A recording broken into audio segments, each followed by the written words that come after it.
le management aujourd'hui, c'est c'est vu comme la suite logique d'une carrière et non pas comme un métier.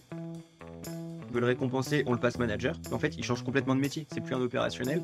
Manager, c'est pas un expert technique. Il y en a qui n'aiment pas forcément les gens, qui ont pas d'appétence pour ce métier-là, mais qui veulent devenir manager pour le titre ou pour l'argent qui va être affilié à la promotion ou parce qu'en gros, c'est le regard de la société, c'est valorisé d'être manager. Mais il faudrait valoriser d'autres parcours, des experts techniques, etc. Enfin, il y a pas que le management. Et deuxième chose, souvent quand on promeut des gens managers, bah, dans énormément de cas, ils sont même pas formés. Ils sont pas formés à être manager. En fait, on s'attend juste que vu que c'était quelqu'un qui était bon dans son métier, et ben il sera bon manager. Ça n'a rien à voir. Bienvenue dans On a toujours fait comme ça, le podcast des organisations qui se réinventent et de ceux qui les aident. La pérennité de nos entreprises dépend de notre capacité à prendre du recul, analyser et s'adapter rapidement. Pour autant, le confort du On a toujours fait comme ça nous semble souvent plus douillet que la remise en question. Alors pour ceux qui sont prêts à bousculer leurs habitudes, On a toujours fait comme ça partage chaque mois des portraits de dirigeants et d'experts qui, au travers de leur expérience, nous invitent à challenger nos habitudes en entreprise. On a toujours fait comme ça, c'est parti! On parle souvent de capital humain comme la somme de 4 éléments, les compétences, le savoir-faire, le savoir-être et les expériences. Et tout comme la marque ou bien la clientèle d'une entreprise, le capital humain il constitue un actif immatériel vraiment indispensable. Et justement, pour parler du développement de ce capital humain, on reçoit aujourd'hui Raphaël Maisonnier, qui est le cofondateur et CEO de Fasterclass. Bonjour Raphaël.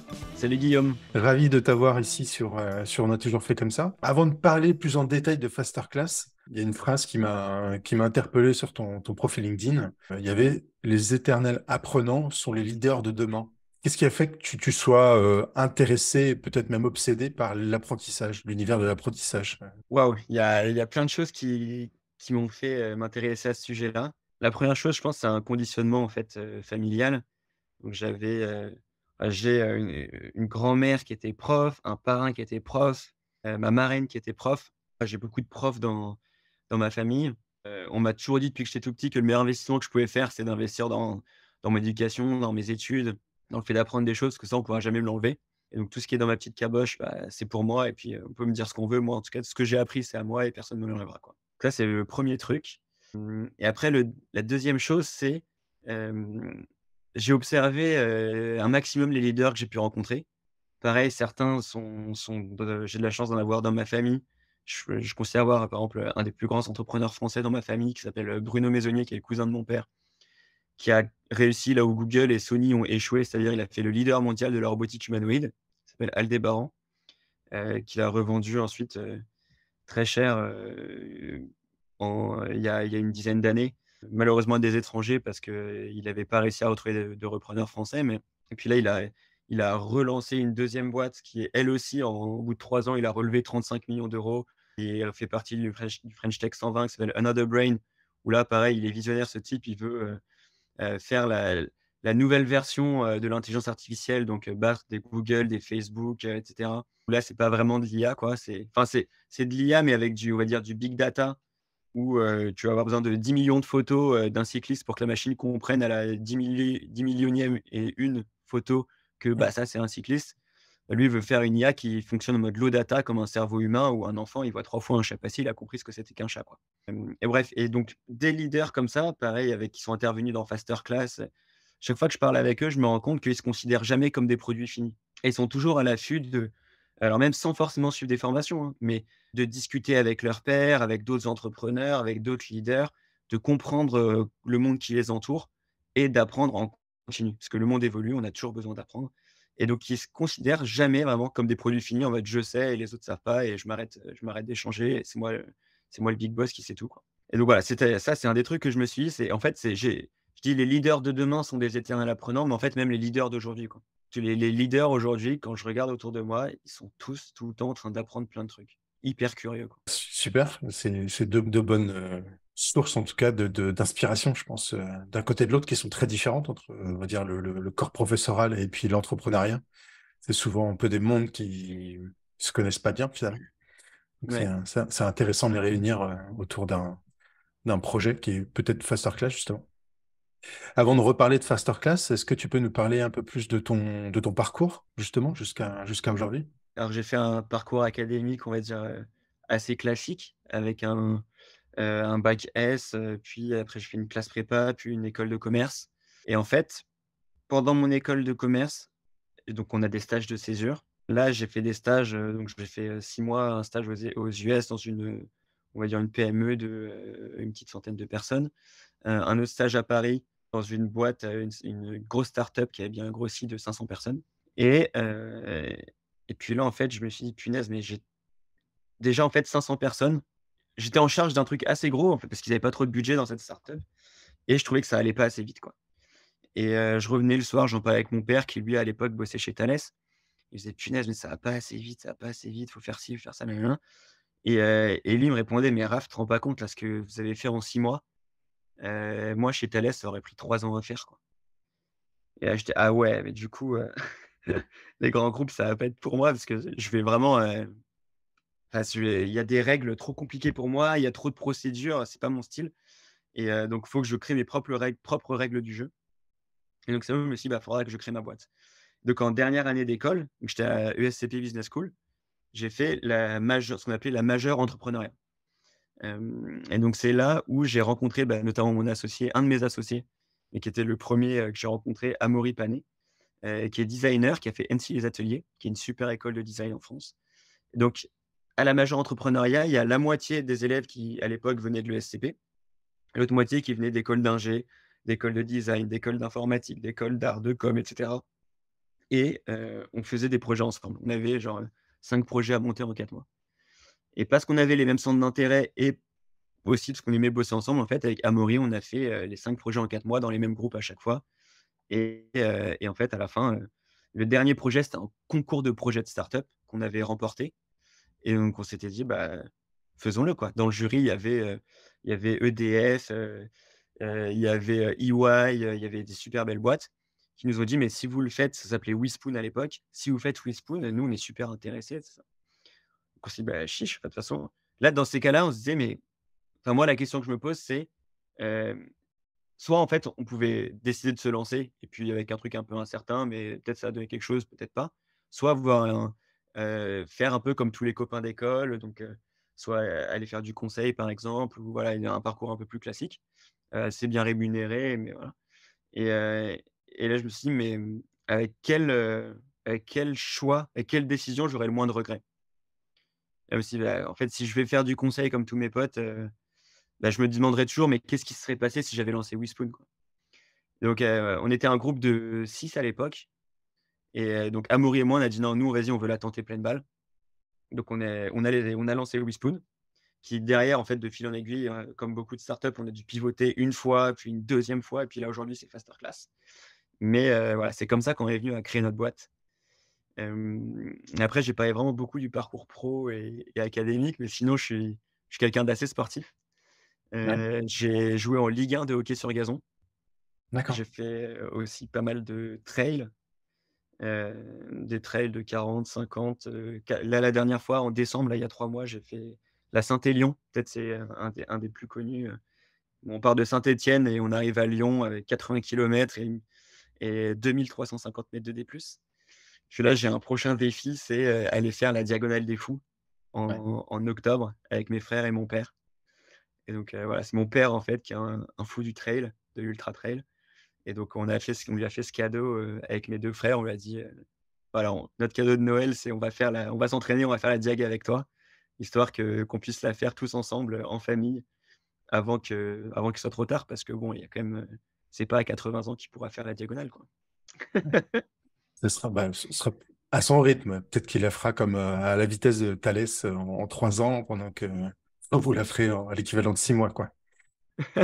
Bah, en vrai, c'est plutôt lui qui va tous nous mettre la piquette. C'est à nous de nous entraîner. Lui, il a fait 9 fois l'ultra trail du Mont Blanc, il a déjà fait 3 fois la diagonale. Il a fait pas mal de super belles courses, après il y a pour les plus connaisseurs, le Tour des Géants, il l'a fait 2 fois, il a fini 40e, la PTL, il a fini 4e une fois, 5e une autre fois. Là, c'est 330 kilomètres et 27 000 mètres de D+. Ouais, donc là, c'est vraiment à nous de nous mettre à son niveau.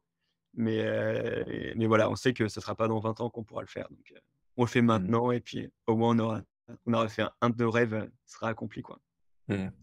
Moi, c'est intéressant, je fais un aparté parce qu'on parle beaucoup des seniors, de l'emploi des seniors et c'est vrai que du coup, là, ce que tu dis là, c'est que il bah, on a des compétences métiers et autres, mais c'est vrai qu'il n'a pas physiquement, il a l'air d'avoir la forme, mais aussi il a l'expérience qui fait que peut-être il gère aussi peut-être différemment sa course par rapport à des plus jeunes, quoi. Ah carrément. Bah, on a fait déjà la Saint-Élion ensemble, 80 bornes là, où c'est, quand même une course très compliquée, beaucoup moins dénivelée et plus courte, mais on part à 23h30 en fait. On est dans les rues de Saint-Étienne et nous on était à la 5e vague, donc il pleuvait, il faisait 2 degrés, et en fait on est resté 3/4 d'heure jusqu'à 00:15 à grelotter avant que notre vague parte. Et on a envie de se coucher. En fait, il est 00:15 et on est parti pour, 13 heures d'effort, on est arrivé à 14h, 13h30 par là le lendemain et ouais, je serais jamais arrivé sans lui, quoi. C'est lui qui est resté avec moi au 30e kilomètre, j'étais vraiment, le moral dans les chaussettes, j'étais KO et tout ça et ouais, sans ses conseils et sans lui à mes côtés pour me pousser, enfin, mais plutôt me tirer, bah, pas sûr que ça l'aurait fait donc j'aurais aussi sûrement besoin de lui pour arriver au bout de la diagonale si jamais j'y arrive, mais en tout cas, ça fait sacrément plaisir. Merci d'avoir partagé ça. C'est pas toujours qu'on enfin, on se focalise trop sur les aspects pro et c'est vrai que il y a plein de choses à retirer, justement sur d'autres activités, extra, professionnelles. Ouais, donc, Bah, même ça, en merci. fait, tu vois, pour faire un lien avec le monde pro, là, c'est un des trucs que je me dis, c'est, tout tout est possible.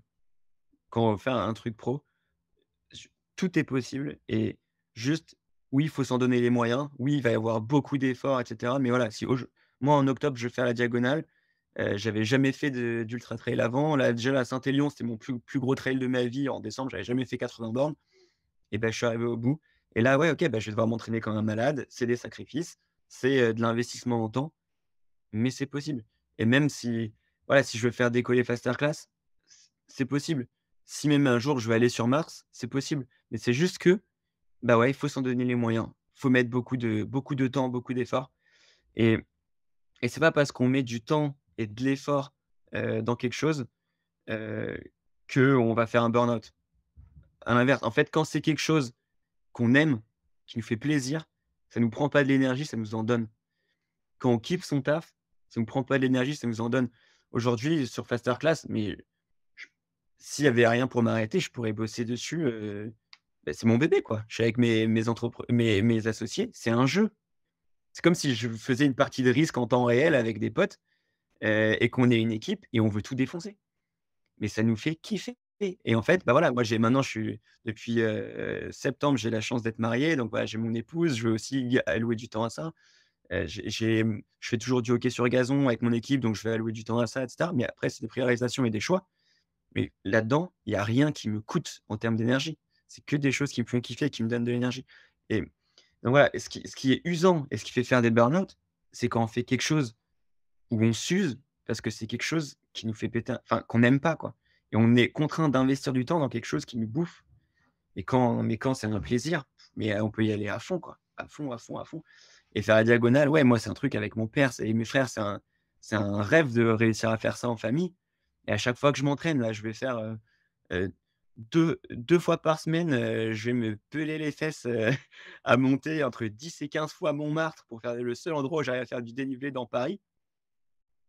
Mais ça me fait kiffer et j'en profite pour écouter des podcasts. J'ai écouté les premiers épisodes de ton podcast, en faisant mon Montmartre. J'écoute, Génération Do It Yourself de Mathieu Stéphanie en faisant mon Montmartre mais voilà, je kiffe alors que ça pourrait être un truc qui me prend l'énergie. Non, en fait, ça m'en donne, parce que voilà, j'ai un truc, plus loin, je vois plus loin et bref. Quand on prend du plaisir, en fait, on peut mettre autant de temps et d'efforts qu'on veut. On peut aller vachement plus loin, quoi et en fait, il faut faire les choses plus par plaisir de bien faire les choses, par plaisir de les faire, que par peur de mal faire ou peur de décevoir ou dans ces cas-là, là, ça peut être la catastrophe. Mais sinon, beh, franchement, il y a les seules limites sont celles qu'on se fixe, quoi. Ça me fait penser à une phrase, peut-être une étude sur le travail qui disait c'est pas le fait d'avoir trop de choses à faire qui nous fatigue, qui nous amène au burn-out, c'est surtout d'avoir trop de choses pas finies.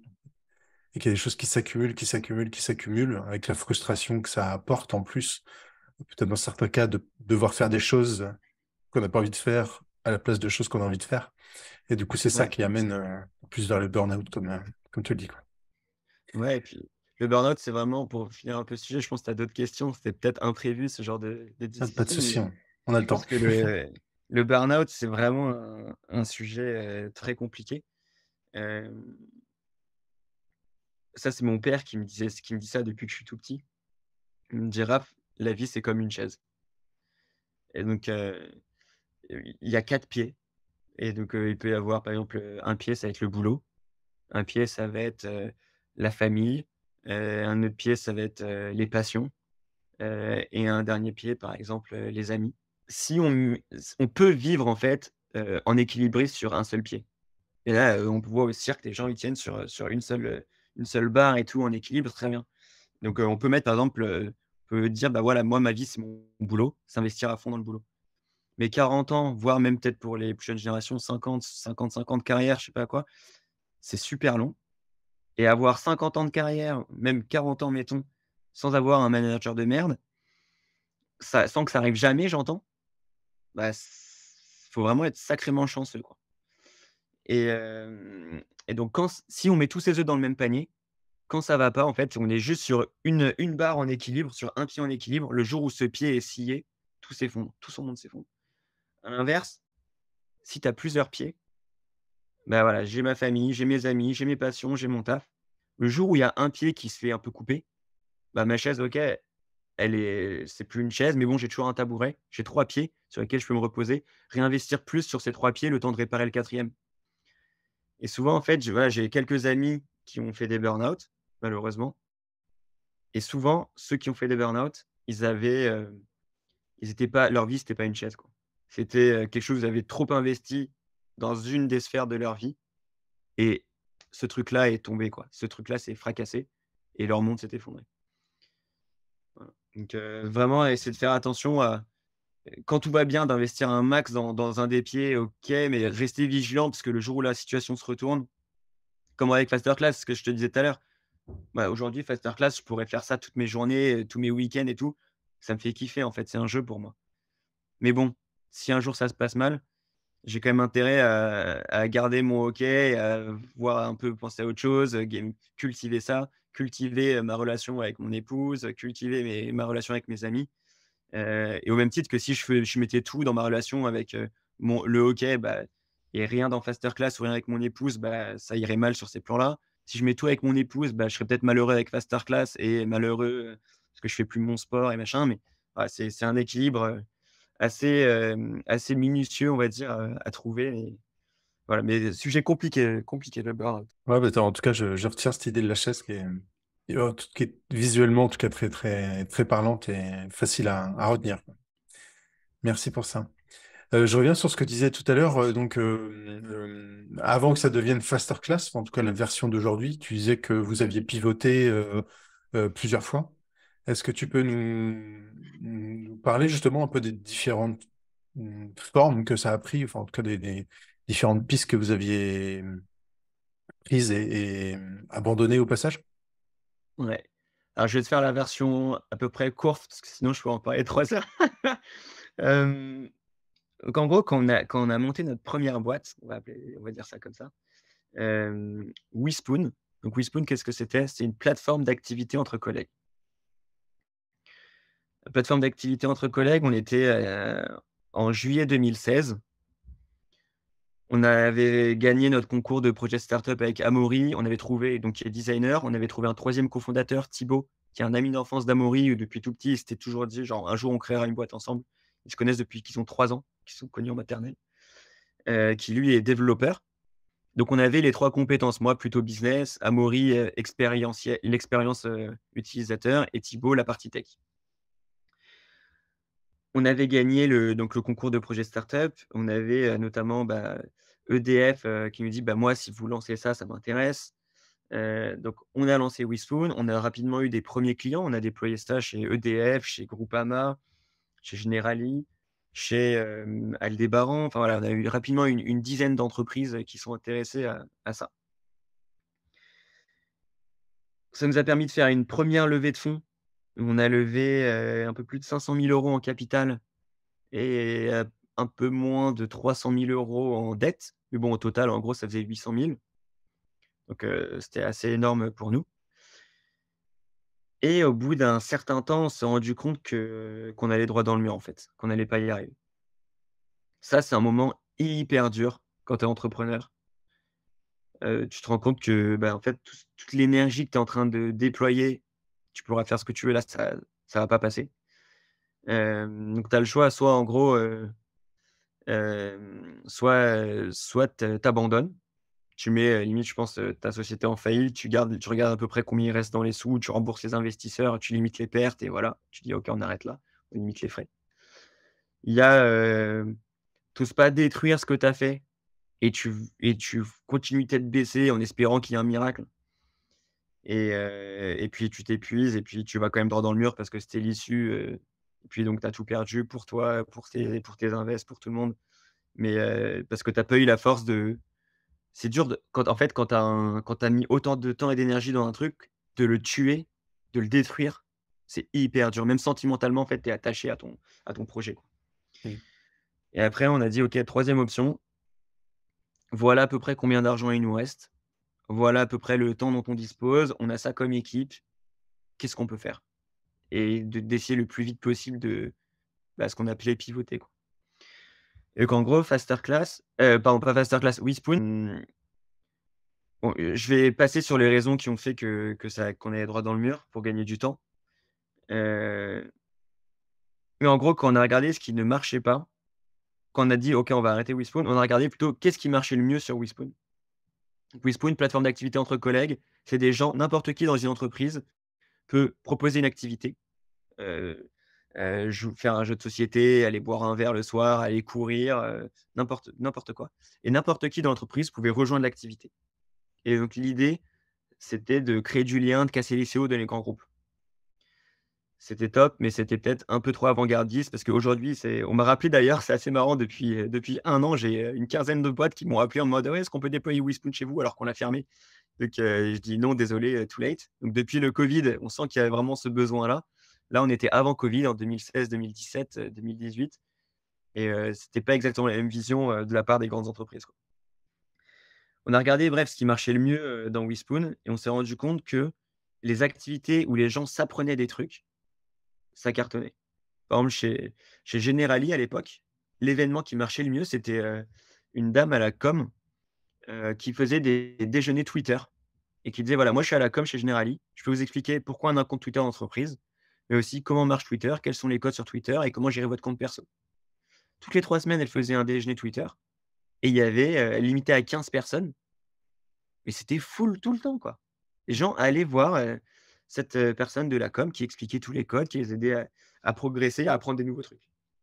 C'est OK, quand il y a du partage de compétences, en gros, c'est pas les pauses baby-foot qui faisaient le succès de WeSpoon, quoi. C'était vraiment du partage de compétences. Donc là, on s'est dit: «Bah». Nous, en plus, on était animés par, tout ce qui était, nouvelles pratiques au bureau, WeSpoon, on l'a créé, on était ce qu'on va dire, on va appeler ça une entreprise libérée, même si je connais pas exactement, la signification dans tout. Je crois que c'est un truc déposé, entreprise libérée, donc je voudrais pas trop, dire n'importe quoi là-dessus, mais en gros, on s'apparente à ce genre de mouvance-là. Donc ça toutes les innovations managériales sont des sujets qui nous intéressent. Donc on a dit: «Bah, tiens, on va mêler l'intérêt à ce qui marchait dans WeSpoon». On a créé un truc qui s'appelait LIK, L-I-K, comme Learning is King. C'était une plateforme, une application, on va dire, de partage de témoignages de personnes qui cassent les codes dans le monde du travail. Donc il y en avait qui donc n'importe qui pouvait poser des questions et puis on avait, des experts ou des managers qui disaient: «Bah, voilà, moi dans ma boîte, c'est, vacances à illimitées. Moi, c'est, télétravail illimité. Moi, c'est chacun choisit son propre salaire». Qui venaient expliquer des pratiques atypiques qu'ils avaient dans leur boîte et comment ça fonctionnait. Alors, Ça ouais, a trop bien marché. tu étais plus au sein d'une seule et même boîte là, hein? Plein de boîtes confondues. Ouais et là, on s'est dit: «On n'a pas de business model, faut faire prendre le truc, on va voir». On a toujours WeSpoon, tant que ça marche, on prend le cash qu'on apprend avec WeSpoon, mais on prépare l'après. Donc on a lancé ça en mode side project et ça a complètement pris le pas sur WeSpoon. Donc là, en 9 mois, on a eu, une centaine pas d'experts, je vais pas dire ça, mais de gens qui ont fait des témoignages, qui ont fait 300 témoignages vidéo au total, et qui ont fait 500 000 vues sur l'application. Donc là, on était en train de réfléchir à un business model. On s'est dit: «Putain, qu'est-ce qu'on peut faire avec tout ça, quoi?» On a 500 000 vues, des 300 contenus, ça il y a un vrai intérêt, mais pas de business model. Et là, alors qu'on était en train d'essayer de chercher des business models avec certaines entreprises, boum, covid, tout s'arrête et donc là, tous les budgets un peu, pilotes, prospective, avec des startups et tout s'est arrêté. Et pour dire à quel point on avait des accords de principe avec une dizaine d'entreprises. On devait sortir notre, version en B2B, pour faire des pilotes avec cette dizaine d'entreprises au 1er avril, 2020. Et bon, bah, on a même sorti un peu en avance notre application, B2B le 20 mars 2020, on l'a sorti. Sauf que, bah, voilà, confinement le 17 mars et en 48 heures, tout s'est arrêté, quoi. Mais en 48 heures, on a eu: «On arrête, on arrête, on arrête». Les 10 boîtes nous ont mis des stops et donc là, on s'est dit: «Bon, bah, qu'est-ce qu'on peut faire, quoi?» On n'a pas le choix. Là, on a vu que, il y avait une opportunité dans le monde de la formation, nous, c'était toujours un truc qui nous intéressait parce que c'était un peu de la formation, mais un différent type de formation avec, Leak. On s'est dit, on a regardé quand même les retours de nos 500 000 vues, quoi. Et en gros, le gros retour qu'on avait, c'était, en gros: «C'est cool de savoir que, bah, chez Guillaume, chacun choisit son propre salaire. Maintenant, moi, je mets ça en place, je coule ma boîte, quoi». Donc, comment il a fait ça? Il m'en faut plus que 2 minutes de vidéo. Il faudrait limite une vraie formation. Donc là, c'est: «Bah, vas-y, on va faire un organisme de formation nouvelle génération». Et là, on a commencé à bosser sur Fasterclass.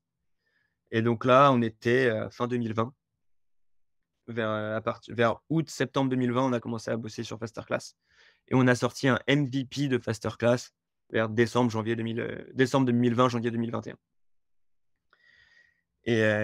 Dans l'intervalle, on est devenu organisme de formation. Puis, même en février ou mars 2021, on est devenu certifié Calliope avec les premières formations qu'on a faites.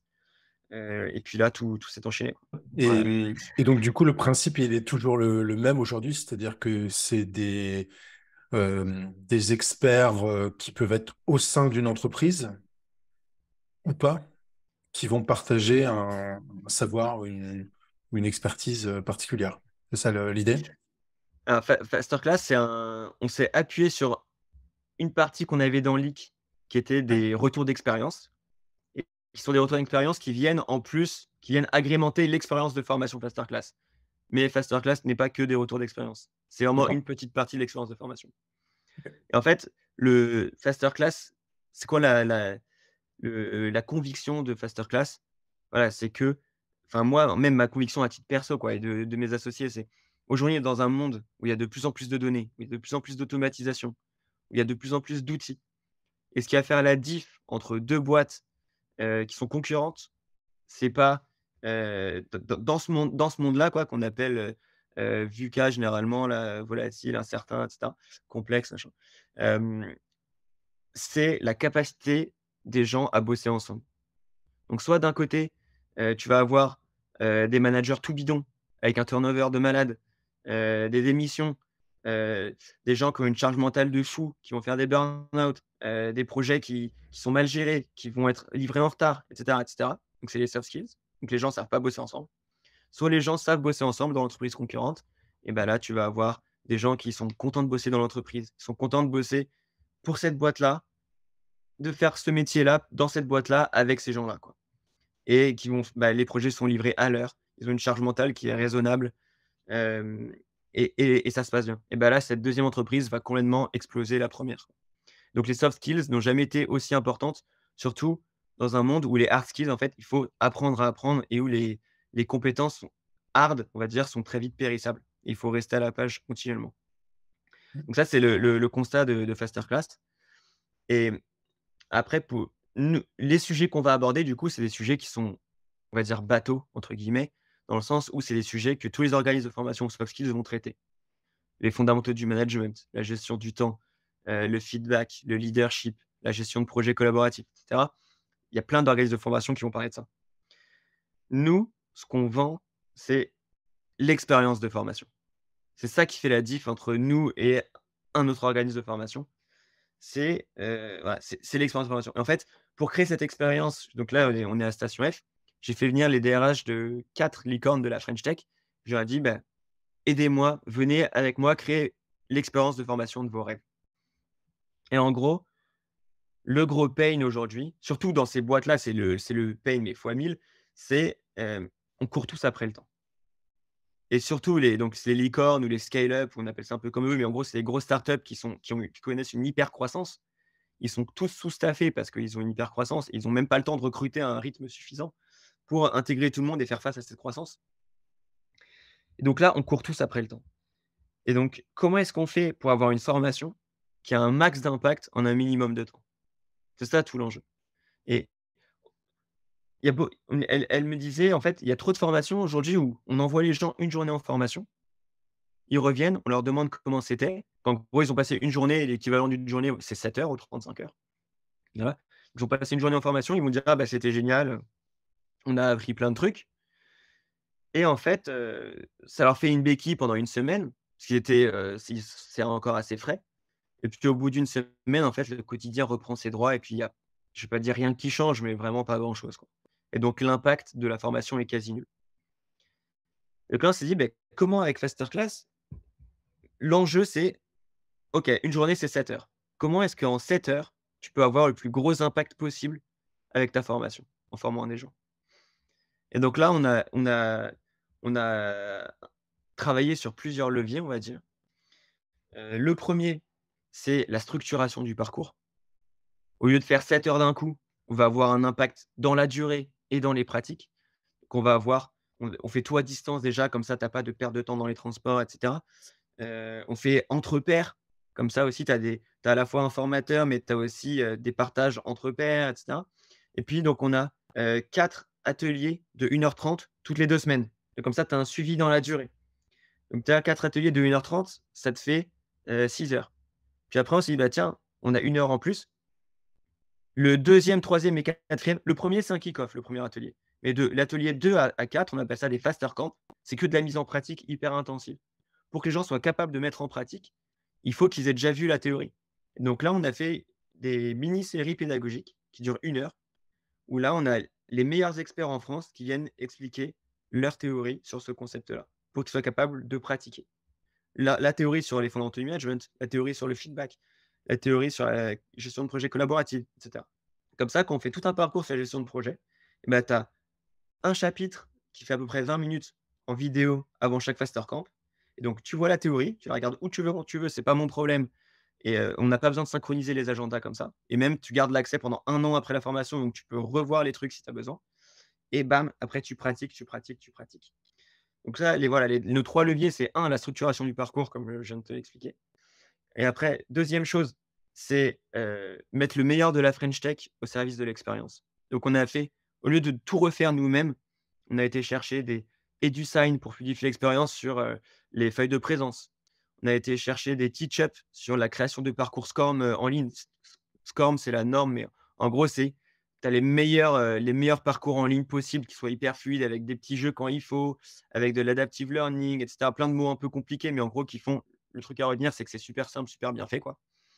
Et par exemple, avec Global, qui est notre outil d'animation, pareil, qui est une startup lyonnaise qui cartonne, où là, bah, on va pas utiliser ni Zoom, ni Google Meet, ni Teams, qui est juste de la visio. Et là, tu as des vrais outils d'animation où tu es au centre de la table, tu as des documents collaboratifs, donc tu peux écrire sur la caméra et en fait, c'est un doc au milieu. On a tous un même doc partagé. Tu as un déroulé qui est partagé avec le temps qui reste pour chaque session de chaque exercice, le warm-up au début, et cetera. Donc tout le monde sait où il en est, et cetera. Enfin, c'est vraiment super bien foutu. Donc deuxième chose, c'est après la structuration du parcours, c'est la French Tech au service de l'expérience.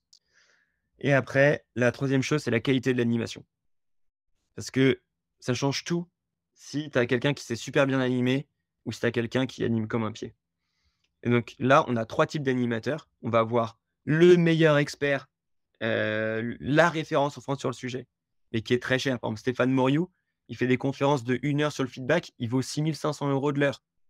Donc tu vois, si on veut faire des trucs avec, Stéphane qui est génial, c'est le meilleur en France sur ce sujet-là, mais bon, ça va vite coûter beaucoup trop cher pour 99,9 % des boîtes. Donc ces experts-là, on a fait des mini-séries vécues de 1 heure, qui sont très scalables. Donc comme ça, en fait, on a le meilleur, mais en vidéo. Ensuite, on a des formateurs qui sont topissimes, qui ont été agréés par nos meilleurs experts pour animer les parcours conçus avec les top experts.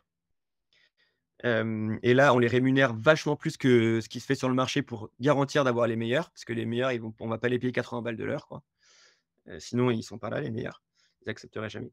Et après, il y a un troisième type d'animateur, en plus de l'expert et en plus du formateur qui anime, chaque session, c'est l'animateur Faster Class, où en fait, tout au long du parcours, on va créer un groupe de promo sur, l'outil de l'entreprise. Ça peut être Slack, ça peut être, Teams, ça peut être Discord, ça peut être, WhatsApp, que sais-je. Et là, en fait, au quotidien, on va animer la formation en partageant des articles de Harvard Business Review, en partageant des vidéos, des conférences TED, des podcasts, en partageant, parfois juste: «Les gars, petit rappel, voici les 5 règles d'or pour, bien demander un feedback. Heu, N'oubliez pas les gars de faire votre action. On se retrouve, demain à 11 heures pour le Faster Camp numéro 2», et cetera, et cetera. Mais les gens restent en immersion dans la formation. Et c'est ça qui fait que, voilà, je suis convaincu aujourd'hui, on a une expérience de formation qui est ultra différenciante, et c'est pas le sujet qui sont en fait tous les sujets importants. Les sujets importants, en fait, parce qu'ils sont importants, il y a plein de gens qui vont les traiter, et c'est comment on les traite, c'est quelle est l'expérience que les apprenants vont vivre. Parce que quand ils sont en formation, ils sont pas au boulot, quoi, et donc chaque seconde qu'ils passent en formation, ils disent: «Punaise, j'ai mon boulot qui m'attend», et moi je veux pas que pendant qu'ils sont en formation, parce qu'ils ont une journée entière, en fait, bah, ils sont dans une salle pendant une journée, mais en même temps ils traitent leurs mails, c'est pas possible. Donc on fait des sessions de 1h30 max, ils sont à fond et en fait, ils ont tout le reste de leur journée pour bosser. Et très clair. Et du coup, ça s'adresse à quel type de population après en entreprise? Peut-être que ça dépend aussi des formations. Ce que je comprends, c'est qu'il y a plusieurs formations. Donc, peut-être que l'entreprise qui va vous commander quelque chose va prendre peut-être une formation particulière, peut-être un pack ou une sorte de parcours peut-être aussi. Et donc, ça va pas s'adresser au même public après derrière. Ouais, en fait, ouais, le public cible, on va dire les apprenants, ça va dépendre de la formation. En revanche, nos clients, c'est souvent les mêmes. C'est-à-dire que soit c'est, les RH, donc les DRH, les responsables formation, et cetera. Les, talent development, managers, machin, qui eux, ont les besoins qui sont montés en interne et donc vont proposer des formations associées à ces besoins. Soit ça va être des managers directement, ou des directeurs, voilà, qui eux sentent que dans leur équipe, ils ont besoin de, par exemple, faire une formation au feedback, et ben ils vont voir soit en direct avec nous, soit ils vont passer par leur RH, dire: «Voilà, est-ce qu'on pourrait faire cette formation, et faire quelque chose avec nous, avec Fasterclass?» Mais en revanche, les apprenants, ça va dépendre. On a par exemple la formation sur les fondamentaux du management. Bah, là, ça va plutôt être des jeunes managers qui viennent d'être promus, qui ont jamais été formés au management. Bah, eux, ils ont besoin d'avoir les bases, la base de la base, quoi. En gros, par exemple, tu manages pas quelqu'un de la même manière selon s'il est motivé ou pas et s'il est compétent ou pas. Ou comment est-ce que tu fais tes one to one, tes points hebdo? Comment est-ce que tu onboardes quelqu'un dans ton équipe? Tu as plein de questions comme ça, toutes bêtes, où on leur donne tous les outils, tous les templates de choses à faire, de comment ça fonctionne, et cetera. Après, on va avoir, par exemple, sur, la formation sur le feedback, parce que j'en parlais avec Stéphane Moriou. Elle, elle va concerner tout le monde, elle va pas concerner que les managers. Parce que le feedback, faut voir ça comme une langue étrangère. Donc si le manager, il parle russe, et que les équipes en dessous parlent chinois, ah, ils vont jamais se comprendre. Donc, en gros, il faut réussir à ce que les 2 parlent la même langue. Donc, comment est-ce qu'on fait un feedback? Avec, la méthode STAR, c'est quoi l'équation de la performance? C'est quoi un feedback positif? C'est quoi un feedback correctif? Hem, un feedback, c'est pas un ordre, un feedback, c'est pas un compliment, un feedback, c'est pas une critique. On bannit le feedback sandwich, et cetera. Donc ils ont plein de règles de grammaire à se mettre entre eux et à se dire: «OK, maintenant c'est comme ça qu'on va fonctionner, c'est comme ça qu'on va se parler, c'est comme ça qu'on va se faire les feedbacks», et de créer des routines de feedback, par exemple, pour que ça dure, que ça perdure. Voilà, et donc là, ça va concerner, tout le monde et pas que les managers. Et c'est vous qui décidez des sujets de formation ou potentiellement une entreprise peut vous dire, moi j'ai besoin que vous m'aidiez à concevoir une formation sur tel sujet qui peut être très spécifique à l'entreprise? Alors aujourd'hui, on a 7 formations en stock qui sont, on va dire, c'est du demi-mesure. C'est-à-dire qu'en gros, on a les sujets en stock avec, un squelette, de base, mais ensuite, ce qui va se passer pendant la formation, là, on va prendre en compte le contexte de l'entreprise à max, quoi. Et c'est-à-dire qu'on va faire toujours, par exemple, un des rendez-vous de briefing entre notre client et nous et notre formateur qui va animer les sessions, les classes virtuelles, les Faster Camp et les Faster Talk. On va prendre en compte leur vocabulaire, leurs exemples. Si besoin, faire des rendez-vous avec des managers avant pour, vraiment avoir l'essence de pourquoi même ils font appel à nous, quel est le sujet qu'ils veulent traiter derrière. Parce que souvent, il y a quand même un truc qui est latent derrière, sinon ils ne feraient pas appel à nous. Ils ont vraiment ressenti le besoin.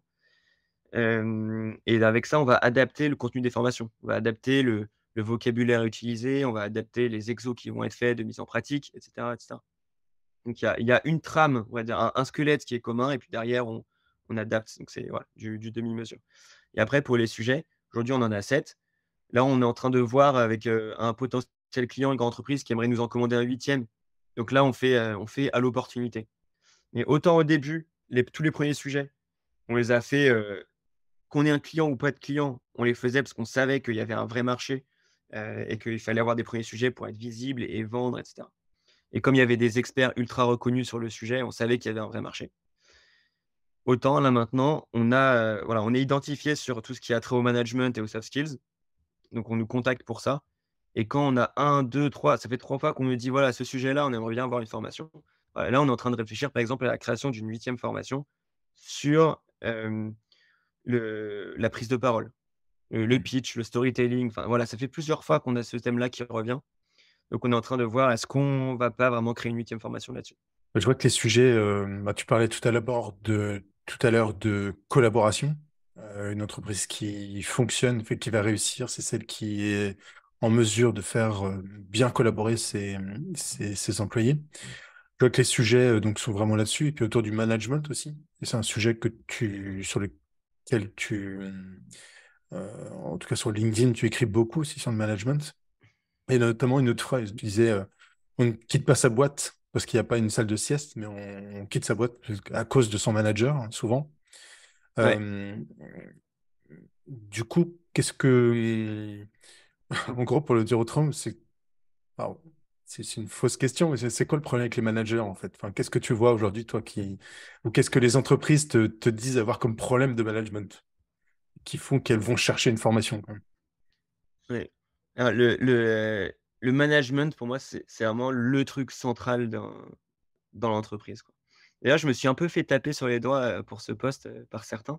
Celui dont tu parles, donc il a fait, j'avais jamais eu une audience pareille, hein. Il a fait plus de 2,5 millions de vues, 2,6 millions je crois, dernière nouvelle, plus de 30 000 likes, et cetera, 5 000 republications par là.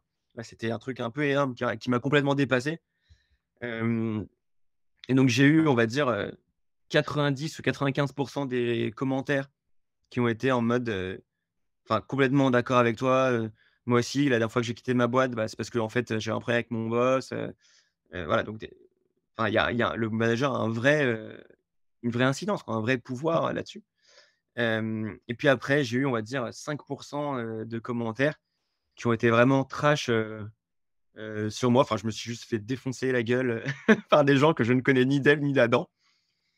En mode, voilà, Raphaël, il a aucune légitimité, il a fait ses études, puis il a créé sa boîte, mais bon, il est CEO, du coup, il peut tout se permettre, blablabla. Mais genre rien en fait même pas sur ce que je disais, mais juste sur ma personne qui se fait déglinguer. Bon, bah, voilà, c'est la vie. Je me dis: «Je sais pas pourquoi les gens ont été» mais vraiment, ils ont retrouvé des passages de ma vie, genre: «Ah, il était au club voile de telle école, il a fait ça, ouais, super la légitimité pour être» je sais pas quel temps ces gens ont à consacrer à ça, mais bon. C'est-à-dire que c'est la vie, mais en tout cas, c'est la preuve que c'est un sujet brûlant et qui va toucher des corps sensibles, quoi. C'est ce que je me suis dit. Et en fait, les gens ont quand je dis on dans ce poste-là, en plus, j'ai dit: «OK, on quitte son manager», mais j'ai aussi dit: «Tous ceux qui restent», alors qu'il y a eu la grande démission, quand j'ai posé la question à tous mes potes qui sont restés, ceux qui restaient et qui ont pas été chercher ni un meilleur salaire, ni à se rapprocher du taf et cetera, ils m'ont dit: «Je reste pour mon chef, parce qu'il est trop bien». Et le jour où lui, il partira, grande démission ou pas, moi je partirai aussi, parce que et peut-être même j'essaierai de le suivre si c'est possible, mais parce que mon chef, il est trop bien, quoi. Hmm. Et donc en fait, c'est juste que je blâme surtout pas les managers. C'est c'est c'est juste que je veux juste dire qu'ils ont un pouvoir incroyable dans la boîte. C'est une responsabilité de malade. Et du coup, s'il y en a qui partent, si, il y a beaucoup de démissions, bah ouais, souvent c'est qu'il y a un problème de management. Mais à l'inverse, les boîtes où il y a peu de démissions, où il y a peu de turnover, c'est que les managers font un boulot de malade, quoi. Ils font un boulot extraordinaire. Et donc il y a je disais les 2 choses dans ce poste-là et on a vraiment retenu, que la première partie de en mode, bah, voilà, s'il y a beaucoup d'émissions, beaucoup de turnover dans votre boîte, bah, c'est qu'il y a un problème de management. Et en mode, c'était, ah, mais on tape toujours sur les managers, nanana. Alors que je dis, non, mais en fait, voilà, ils font ceux où il n'y en a pas, c'est qu'ils font un super boulot aussi, quoi. Hmm. Donc, bref, je me souviens plus exactement si c'était ça ta question, quelle était ta Ouais, question, je non, suis désolé. c'est ça sur ce sujet-là. Mais c'est vrai que, bah, après, je pense que c'est un fait. Alors après, je sais pas s'il y a des études particulières là-dessus, mais c'est vrai que, enfin, c'est assez courant d'entendre que le manager fait qu'on reste ou pas dans une entreprise, au-delà de tous les autres sujets qui peuvent nous motiver à rester. Ouais, si, si. Bah, Mais, d'ailleurs, j'ai vu plusieurs études là-dessus qui ouais. disent, en gros, selon les études que j'avais pu lire, c'était entre 50 et 60 des départs sont attribués au manager, quoi. Sont Hmm. dus, parce que, bah, là, le manager, ça se passait mal. Et d'ailleurs, Hmm.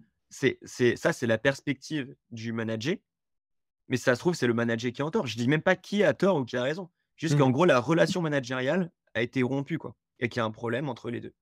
Hmm. Et je pense qu'un des sujets là-dessus, c'est premièrement, en fait, le management aujourd'hui, c'est c'est vu comme la suite logique d'une carrière et non pas comme un métier. C'est-à-dire que voilà, quelqu'un qui est très fort, on veut le récompenser, on le passe manager, mais en fait, il change complètement de métier. C'est plus un opérationnel. Alors il va devoir faire encore quelques trucs opérationnels, mais on lui demande parfois même de faire tout l'opérationnel comme avant et en plus de manager une équipe. Je sais pas comment ça peut bien se passer, vu le temps que ça prend de manager une équipe. Hem, donc déjà, il y a ça. On devient manager, même parfois, on n'aime pas il y en a qui n'aiment pas forcément les gens, qui ont pas d'appétence pour ce métier-là, mais qui veulent devenir manager pour le titre ou pour l'argent qui va être affilié à la promotion ou parce qu'en gros, c'est, le regard de la société, c'est valorisé d'être manager. Mais il faudrait valoriser d'autres parcours, des experts techniques, enfin, il y a pas que le management. Et deuxième chose, souvent quand on promeut des gens managers, bah, dans énormément de cas, ils sont même pas formés. Ils sont pas formés à être manager. En fait, on s'attend juste que vu que c'était quelqu'un qui était bon dans son métier, et ben, il sera bon manager. Ça n'a rien à voir. C'est Hmm. et même Hmm. les managers, le manager, c'est pas un expert technique. Et moi, en tant que manager là, je suis manager de mon entreprise du coup parce qu'on est un petit nombre. Bah, je recrute des gens qui sont meilleurs que moi dans tous les domaines dès que je peux. Parce que c'est eux qui doivent c'est leur job, sinon je les recruterais pas, je ferais moi-même. Donc voilà, Ouais. je suis pas censé être en tant que CEO de ma boîte, je suis pas censé être expert technique, ni du juridique, ni de l'expérience apprenante, ni du management, ni de je sais pas, du code, ni, des RH, ni de la stratégie produit.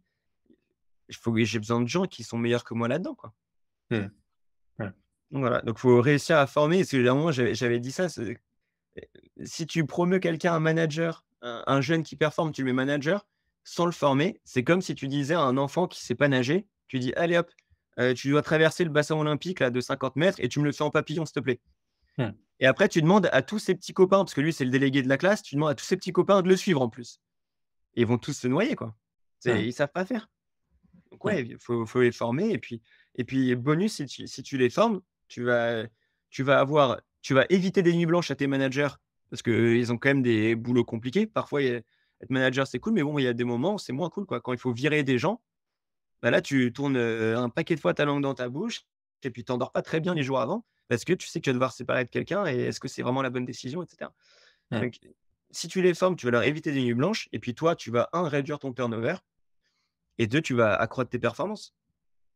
Donc c'est juste, bénef pour tout le monde, en fait. Ouais, c'est très juste. Il y avait un autre épisode où je recevais Xavier Bodard, qui était coach de dirigeant, de manager. Il disait vraiment ce qui me manquait souvent, c'était l'accompagnement justement dans la prise de poste, par exemple. Quand tu deviens manager, c'est là que finalement tu changes complètement de métier, comme tu le disais, et que bah, c'est pas parce que tu maîtrises le métier d'avant, les spécialisations, que tu deviens un bon manager de spécialiste, quoi. Ouais. Euh, ok, et du coup, là, aujourd'hui, Fasterclass, vous en êtes à quelle étape un petit peu de développement, ou en tout cas, c'est quoi les prochaines étapes pour vous à venir? Bah, Recruter, former des managers. j'ai deux gros enjeux. Le premier c'est d'aller chercher toujours plus de business. Ça veut dire Ouais. qu'on arrive à faire notre mission de former un max de gens, que ça se passe du mieux possible dans un maximum d'entreprises. Une question que Hem, j'avais par rapport à ça, c'est forcément l'entreprise qui paye la formation, ou c'est quelque chose que je peux payer avec Mon CPF peut-être, est-ce que ça peut être Non, une c'est initiative perso ou c'est forcément une initiative de l'entreprise? alors malheureusement, on peut pas le payer avec le CPF. Ça d'ailleurs, tu vois, ça c'est un truc qui est assez révélateur du fait que, le CPF, c'est un truc pro et le management, ça rentre pas dedans. Mmh. Le management, c'est considéré comme une «science molle» entre guillemets. Donc tout ce qui va être pro du style, formé à Excel, formé sur, je sais pas quel outil de data viz, et cetera. Là, ça va être OK pour le CPF. Le management, vu qu'il y a pas, un cadre défini, aujourd'hui, tu formes quelqu'un en management ou au leadership, comment tu évalues derrière, est-ce que le gars, c'est un bon leader? Voilà et ben à cause de ça, il y a aucune formation, au management ou très, très peu qui ont des anciennes, licences, mais qui vont expirer bientôt, Mmh. qui sont, sur le CPF, quoi. C'est très, très compliqué, de former au management et d'être sur le CPF et ça, c'est hyper dommage et encore, j'ai quelqu'un sur LinkedIn qui m'a dit qu'il y a quelques années, c'était même pas pris en charge par les OPCO. Donc déjà, au moins maintenant les OPCO, prennent ça en charge dans la limite de leur budget et cetera quand tu es Calliope, donc ce qui est notre cas. Donc ça rentre dans les budgets formation des entreprises, elles peuvent se faire aider par leurs OPCO. Mais quelqu'un qui veut se former avec son CPF au management, c'est pas possible ou avec de très rares organismes, mais je sais même pas, je sais même pas lesquels, quoi. Mmh. D'accord. Donc développement commercial, tu disais, et après un autre Et enjeu, ouais et mon second enjeu, c'est, de faire en sorte que ça se passe bien, une fois qu'on forme tous ces gens-là. Moi, il y a rien qui me rend plus malade que quand un client me dit qu'il est pas content, quoi. mmh, Ça, il y a ouais, il y a pas beaucoup de trucs qui me font pas dormir la nuit. Mais alors s'il y a un truc qui me rend fou, c'est quand on voit toute l'énergie qu'on déploie avec mes associés et nos autres collègues pour faire en sorte que ça se passe bien. Si quand il y en a un qui me dit que c'est nul, je suis: «Oh punaise, qu'est-ce qui s'est passé, quoi?» Et mmh, plus jamais ça, plus jamais ça. Et donc là, voilà, on est en train de on a recruté une personne là sur on appelle un CSM, Customer Success Manager. mmh, Là, le but, c'est une seule mission, faire en sorte que ça se passe bien, quoi. Et donc on traque 3 trucs, on a appelé ça le SEI, satisfaction, engagement, impact. Donc satisfaction, en gros, c'est un NPS. À la fin de chacune de nos sessions, Faster Talk et les 3 Faster Camp, il y a une satisfaction à chaud. Là, il faut que ce soit le plus haut possible. Deuxième KPI, donc c'est le E de engagement. C'est on regarde est-ce que les gens sont présents à toutes les ils font l'intégralité du parcours ou pas? Est-ce qu'ils sont présents ou pas? Et est-ce qu'ils regardent les vidéos en ligne et cetera? Est-ce qu'ils font les exos?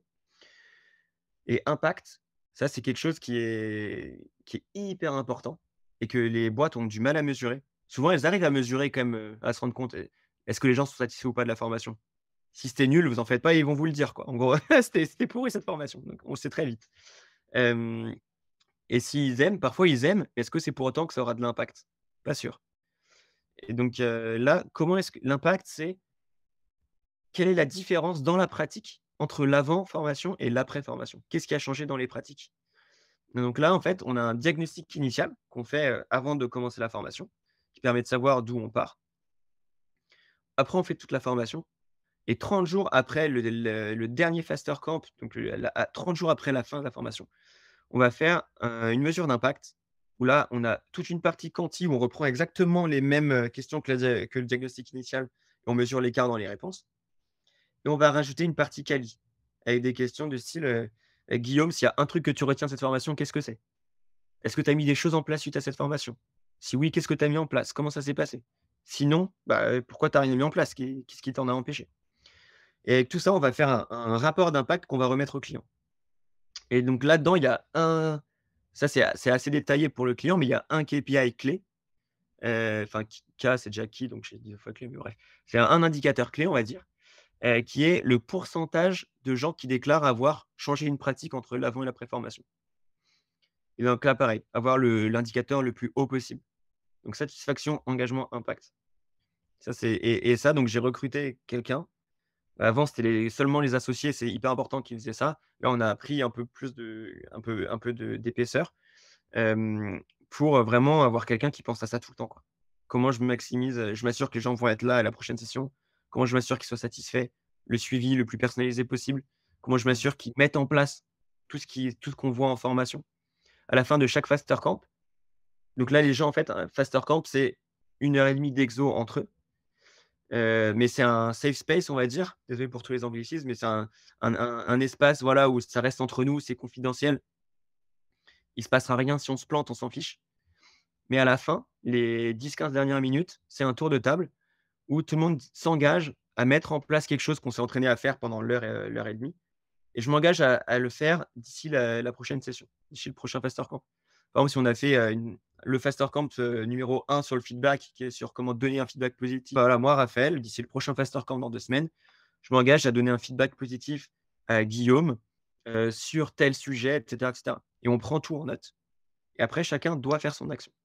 Et donc là, pareil, mon animateur Fasterclass va faire en sorte que les gens fassent leur action et qu'il y ait un transfert entre, OK, la théorie ou même le début de mise en pratique qu'on a pendant les classes virtuelles, pendant les Faster Camp et que ça se passe dans la vraie vie, quoi. Parce que c'est à la fin, c'est ça qui compte. C'est qu'est-ce qui se passe dans la vraie vie? L'heure est passée, donc je vais passer à ma dernière question. Enfin, c'était vraiment passionnant, il y avait plein de choses très intéressantes et on sent il y a beaucoup de passion dans tout ce que tu fais, donc c'est très communicatif. Donc, merci. Merci. Et justement, après, sur le thème de On a toujours fait comme ça, est-ce que toi, il y a quelque chose que tu aimerais voir changer un petit peu dans les mentalités, les mauvaises habitudes en entreprise? Le Formation ma des le managers? ma La formation des managers, ça serait top, Hmm. mais non, mais moi, il y a un truc déjà sur le je voulais te dire sur le nom du podcast, je le trouve top, quoi. Parce que il m'a quand tu m'as contacté, rien que le nom du podcast m'a interpellé. Ouais, il m'a en gros, il y a pas beaucoup de phrases qui me vénèrent plus que celle-là, quoi. Quand on me dit, quand je veux faire, «Pourquoi on fait comme ça?» Il me dit: «Ah» ou quand je veux changer, il me dit: «Non, laisse tomber, on a toujours fait comme ça». Si la seule raison de faire quelque chose de cette manière, c'est parce qu'on a toujours fait comme ça, c'est que tu es sûr qu'il faut changer, quoi. Hmm. Il y a si c'est la seule raison, c'est qu'il y a plus de bonne raison. Donc c'est comme, quand on me dit, heu: «Ouais, pourquoi c'est ça?» Là, on me dit: «Parce que c'est la règle». Si si la seule raison, c'est parce que c'est la règle, c'est peut-être qu'il est temps de changer de règle, quoi. Donc voilà, c'est vraiment de réussir à, mmh, à s'autoriser à transgresser ce qui n'est pas trop grave avec beaucoup de discernement, mais de voilà, la la limite entre la prise de recul et la prise d'initiative et la transgression légère de quelques règles, voilà, c'est quelque chose quand même qui c'est rare de faire des grandes choses sans aucune transgression, quoi Hmm. et sans aucune prise de recul et je pense que «On a toujours fait comme ça parce que c'est la règle» et cetera, c'est mon associé qui a écrit un bouquin qui s'appelle «L'inosclérose», son mémoire de fin d'études. Bah, ça mène exactement à l'inosclérose, quoi. Tout se paralyse et on n'avance plus, quoi. Donc de réussir à faire un petit pas de côté, hem et ouais, arrêter de toujours faire comme ça. Parfait, je ne pouvais pas rêver une meilleure conclusion. Merci, merci Raphaël. Est-ce que tu as, je sais pas, un dernier élément à rajouter, à partager? Un dernier élément là comme ça, non. C'est peut-être je peux te partager 2 bouquins Ouais. qui m'ont beaucoup marqué ces derniers temps. Un que j'ai lu pendant mon voyage de noces, qui m'avait été conseillé par, ma mentor, Aurélie Giraud, que je salue, qui est une femme incroyable. Hem et donc ce bouquin, c'est Think Again de Adam Grant. C'est un bouquin mais monstrueux qui sur l'humilité, enfin, il force à l'humilité ce bouquin, quoi. C'est incroyable et notamment sur le fait de plus faire comme ça. Hmm. Celui-là, le Think Again, il est magique et le deuxième, là, ça va peut-être plus être pour, si vous avez un projet, vous essayez de monter une boîte, c'est, Hard Things de Ben Horowitz. Lui, il est magique. C'est un ancien entrepreneur qui est ensuite devenu investisseur dans la Silicon Valley, qui a fait des super belles boîtes et hem et il partage sans langue de bois tous ses enseignements et il y en a un paquet, quoi et vraiment, il y a pas de langue de bois. Enfin, il va pleine balle, Hmm. ça fait plaisir à lire, quoi. Ok, bon, merci beaucoup pour les deux partages. Le premier, je l'ai lu il y a très longtemps. C'est vrai que je me souviens plus trop, mais je vais me replonger dedans. Merci encore, Raphaël. C'était très, très intéressant, voilà, encore une fois, beaucoup d'énergie communicative. Donc merci aussi pour ça. Salut Guillaume, Et puis bonne continuation à toi. merci beaucoup. Merci. Salut. J'espère sincèrement que ce témoignage vous incitera à expérimenter de nouvelles choses dans votre entreprise. Une toute petite action suffit souvent à initier de grands changements. Si vous trouvez ce podcast utile, n'hésitez pas à le noter et surtout à le partager autour de vous. Pour un nouvel épisode qui va bousculer nos habitudes, je vous dis à très vite dans On a toujours fait comme ça.